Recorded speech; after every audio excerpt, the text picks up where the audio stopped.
All right, welcome to Chapter 6 in Algebra 1. We are going to be talking about exponents in this chapter. Specifically with this first section, we're going to be talking about multiplying exponents and the zero exponent. So first, we're going to just look at a few things that are going to help us as we handle exponent rules. The first is called the zero power property. So the zero power property states that any number, so we see the variable a here, just pretend it's some number. If you raise any number to the power or the exponent of 0, it will always equal, if I can write, I'll show you, 1. So it doesn't matter if I write 1 to the power of 0, that equals 1. I could write 2 to the power of 0, that also equals 1. I could write 100 to the power of 0. Any number to the power of 0 equals 1. This works with fractions even. I could write 1/2 to the power of 0. That's also 1. Okay? So that's just a general blanket rule. Anything to the power of 0 equals 1. The other rule that we're going to look at today is called the multiplication property. So if I have two numbers or two variables with exponents. So in this case, I have a to the b and a to the power of c. So if I have two variables, it's the same variable a, and it just has two different exponents. What I'm going to do is I'm going to take those two exponents and I'm going to add them. Whoops, I'm going to rewrite that so it looks a little cleaner. You are going to take those two exponents and you're going to add them together. So a to the power of b plus c. Okay, so this might look like, let's say I had, let's put some actual numbers in here. A to the power of 2 times a to the power of 3. This would be the same as saying a to the power of 2 plus 3, or a to the power of 5. Okay, so you just add those exponents together. All right, so those are the two rules we're learning today in this section. So let's apply this a little bit. So we're asked to simplify the expression. X to the power of 3 times x to the power of 4. Well, using our exponent rules, we know that I could write this as x to the power of 3 plus 4. I'm just adding those exponents together because we are multiplying in this problem. So my final answer, I'm going to have x to the power of 3 plus 4, that's 7. All right, that's all we're doing. Let's look at b. So my variable's different, it's y, but same concept. So I have y to the power of 2 times y to the power of 6. So my final answer, I'll have y to the power of 2 plus 6. I'm adding my exponents together. And this will equal y to the power of 8. All right. This is making us refresh our memory a little bit. So my variable is still, it's the same variable. It's x. One of them has an exponent. And now I have this 4 and this 3 that I have to worry about. So when we're doing this, if you have two terms that have coefficients and variables, you multiply the coefficients first. So in this case, my coefficients are 4 and 3. So I will multiply 4 and 3 together, which will get me 12. You can use a calculator if you're not sure. Now I just got to figure out what to do with those x's. So this one has an exponent, it's 2, but this one doesn't. You might recall that if you have a variable and there's no exponent written above it, we can assume that the exponent associated with it is just 1. Okay, so if no exponent is specified, that means there is just an exponent of 1. There is one of those x's. So let's apply that here. I would then have 12x, and then my exponent is going to be 1 plus 2. So to simplify that, I still have 12x, and then my exponent simplifies to 3. Okay, so we're multiplying terms that have coefficients and variables. We multiply the coefficient numbers together, and then we add the exponents of the variables, okay?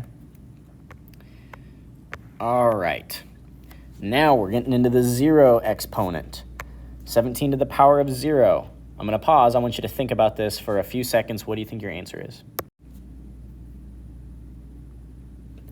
So you'll recall, anything to the power of 0 just equals 1. So there's absolutely no work to do. Our answer to this is just 1. What about this? Now I have a variable raised to the exponent of 0. Same thing applies. It does not matter what we raise to the power of 0, the answer is always going to be 1. So even if it's just a variable, we can write 1. That is the easiest problem you will have on your math test.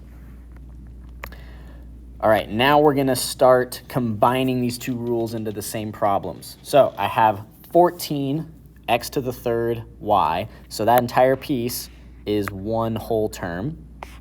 And I'm multiplying that by x to the 0, y to the fourth.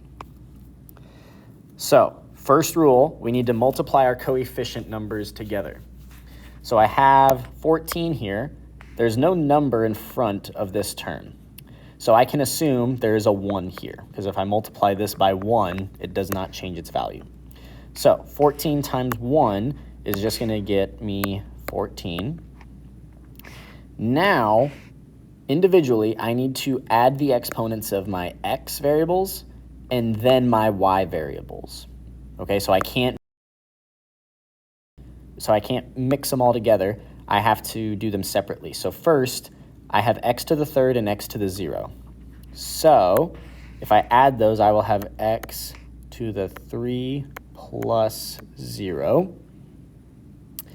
And then for my y's, I will have y, and remember that if there's no exponent, it's a 1. So y to the 1 times y to the fourth.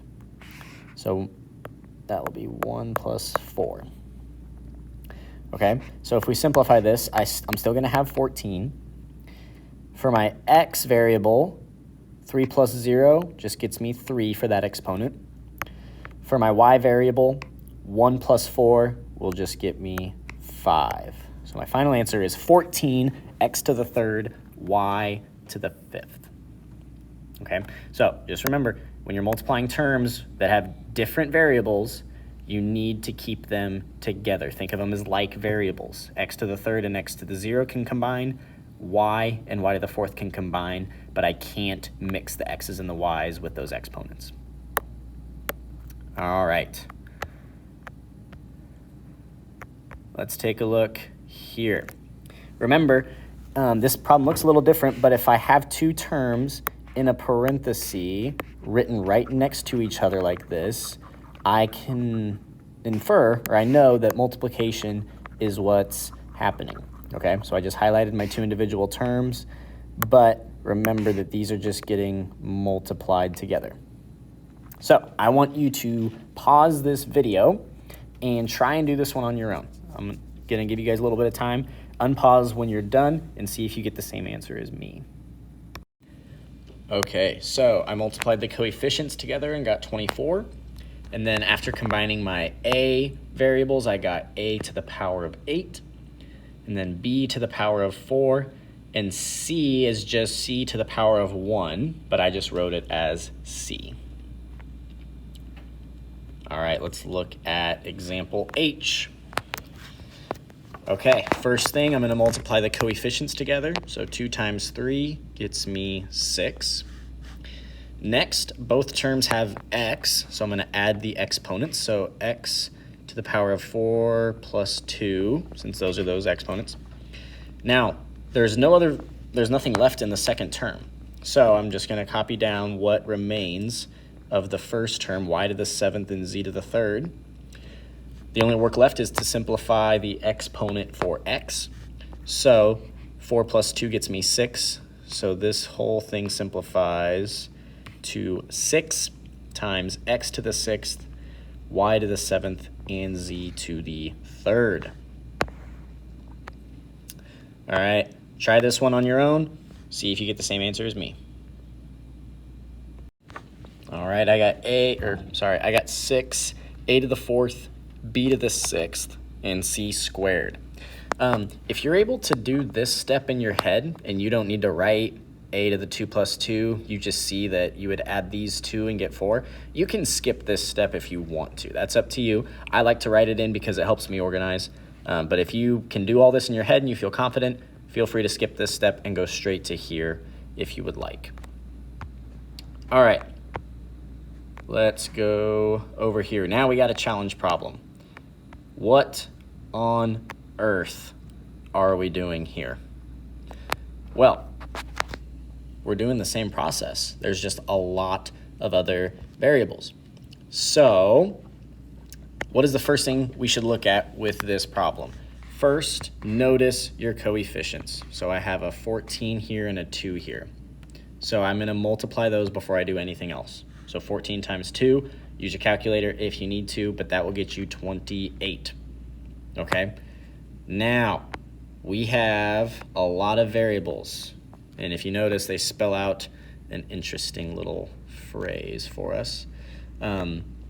So this is for you. If you want to try this, go for it. This is not a required problem, but I would encourage each of you to give this a try. You're just adding the exponents for the corresponding variables. So I'll do the first one with you. The first variable that we have is m. Over here, if it's just a variable, there's an exponent of 1. And then over here, we have the variable and exponent of 3. So m to the 1 and m to the 3 would multiply and give me m to the 4th. Okay? So that's that one done. So I might even just cross it out.